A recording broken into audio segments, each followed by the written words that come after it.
All right. Good evening, everyone. Good evening, everyone. My name is Paul-Esupofo. Welcome so much to this wonderful time.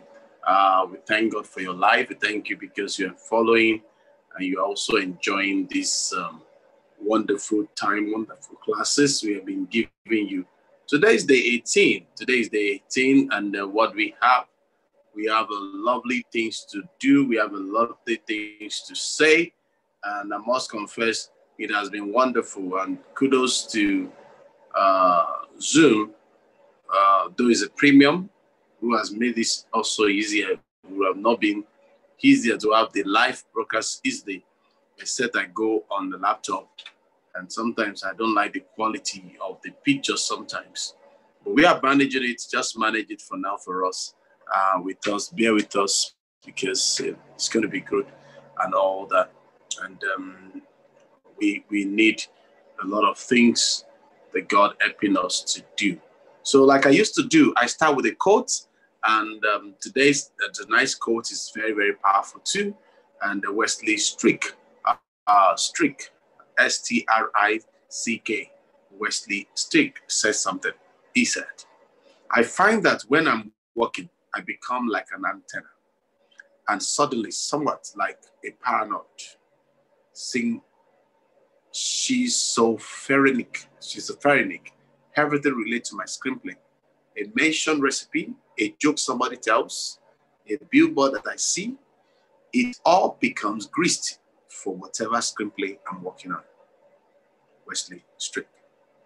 Now, having said that, if you look at the quote very well, you discover that because when I started, I was just following the thing, books and all the yes.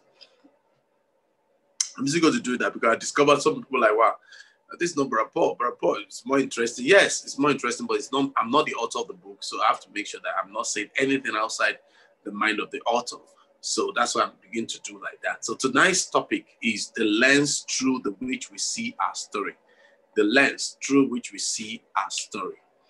As screenwriters, when we begin working on a new idea, we allow our imagination to wander and we see possibility for our stories all around us. It could be in the way that mailman tips his head when he greets us in the morning. The way our neighbors avert our eyes when she sees us, making us wonder that making us wonder that secrets she's keeping, or the way a child waves from the sideway with pure innocence and exuberance. Everything is experienced, is refracted through the question, where does this life in the world of my story? Where does this life or this live in the world of my story? So if we seek to pull a moment from our real life, we're going to get a lot of things on that. We may have limited success, but if we can distill a moment to its nature, we are going to see possibility for our stories everywhere. If, for example, we are writing a monster movie set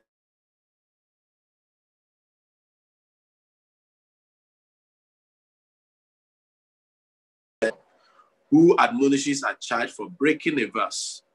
What do we notice about this scenario? Does the mother blame the child for something she should have been coming? She should have seen coming? Is she angry because she's embarrassed? Does she speak to the child in a positive manner, explaining the importance of respecting other people's property?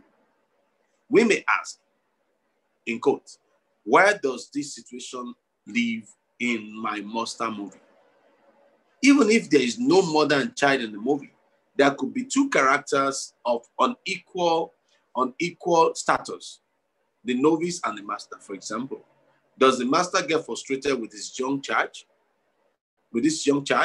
How does he speak to him? Is there something in the way the mother speaks to her child in the china shop that elicits an aha moment for us? We're exploring the nature of events in order to develop a more specific relationship to our story. As the desire to tell a story is the desire to resolve a dilemma for ourselves. We are continually drawn to moments that spark our imagination. It takes work to do this. It's sometimes easy to dismiss. From the moment we hear the woman's admonishment, we may notice our curiosity pinguine. Make a conscious choice throughout the day to ask yourself where something lives in your stories. It is an exercise in making character and theme more important than plot. So don't forget that. It is an exercise in making character and theme more important than plot. So I'm to direct a film. A producer just left a few minutes ago, and I was telling him on what he has written down and how I've interpreted it. And it was like, wow, it's like an advanced class for him. So I had to be patient with him and say, okay, these are the things I'm seeing. So this is what we want to do and all that. It's not about the plot. Okay, I've arranged it this way. No, you have arranged it well, but I'm putting the life around the character and the theme that we're preaching.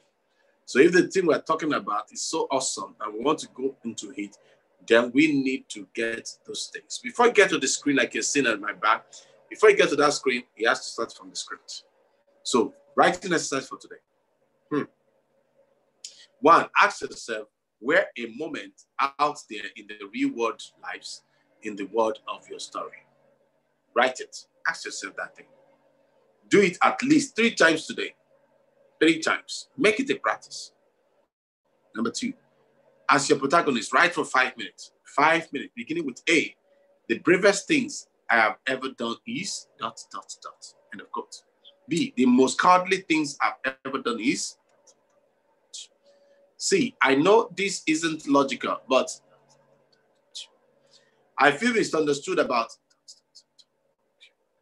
the E. The most intimate moment of my life was when...